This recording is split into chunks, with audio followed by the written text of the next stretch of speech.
देखिए, हमारे समाज में अंतिम पंक्ति में रहने वाली ऐसी महिलाएं जो लोगों के घरों में झाड़ू पोछा लगाने का काम करती हैं और साथ में खाना बनाने का भी काम करती हैं, इनकी शुद्ध कोई लेता नहीं है। इसलिए हमने तय किया कि उन्हें ये शक्ति योजना के माध्यम से कई अलग अलग प्रकार की योजनाएं जो हम इन्हें दे सकें। किसी की बेटी की शादी होगी तो उन्हें गैस सिलेंडर और चूल्हा दिया जाएगा। कोई घरेलू विवाद है, अगर वकील की आवश्यकता पड़ती है तो वकील दिया जाएगा। अगर गर्भवती महिला है उसे एम्बुलेंस चाहिए तो उसे एम्बुलेंस दिया जाएगा। कई ऐसी योजनाएं हैं जो इन्हें समय समय पे मिलेगा। जीवन से लेकर मृत्यु तक की योजनाएं हम लोगों ने बनाई है। बने लगी, मजा आई।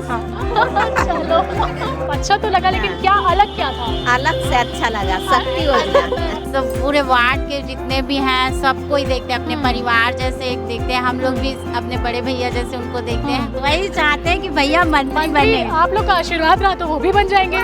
कभी अभी जीवन में हमारे 45 हो गया, मुझे कोई ऐसा व्यक्ति नहीं बोला है जो विधायक भैया मुझे बोले हैं, और मुझे बहुत विश्वास है और गौरव है उनसे कि वो मेरा भाई है और हमारे लिए शक्ति योजना लागू किया कि अच्छी सोचे हैं विधायक भैया ने हमारे लिए। हम लोग खाना बनाने जाते हैं, हम लोग को बहुत रोना आता है, बात शुरू करके रो भी देते हैं हम लोग, मगर हम लोग यही चाहते हैं कि हम लोग के लिए विधायक भैया कुछ करें।